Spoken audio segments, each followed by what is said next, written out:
This video is to help clear up some confusion on how to use Flipgrid with the board feature.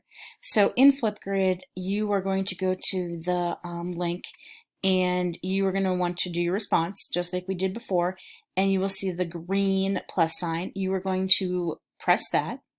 Once you press that green plus sign, you are going to have your window pop up and you will see yourself.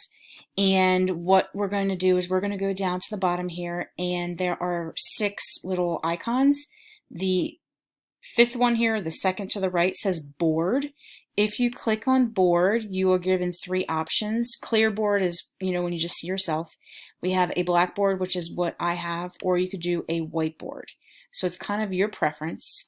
I'm going to select the blackboard just because I like that better.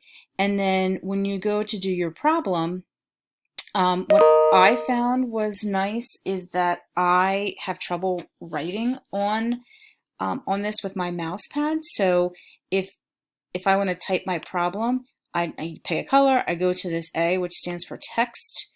Oops, never mind. There I pick my color, and then you can type in whatever. So I'm just gonna say like hi. You can make this as small and as big as you want, and you can move it around. So you can do that with your problem. If you would prefer to just draw, you can do that as well. But again, this can get a little tricky sometimes, especially if you're not too steady with your hand. So that is kind of what I'm looking for when you go to do the problem. So you could either type it or you could draw it, but I also need you to explain the problem. So if you have any other questions, please send me a message, but I hope you have found this little tutorial to be helpful.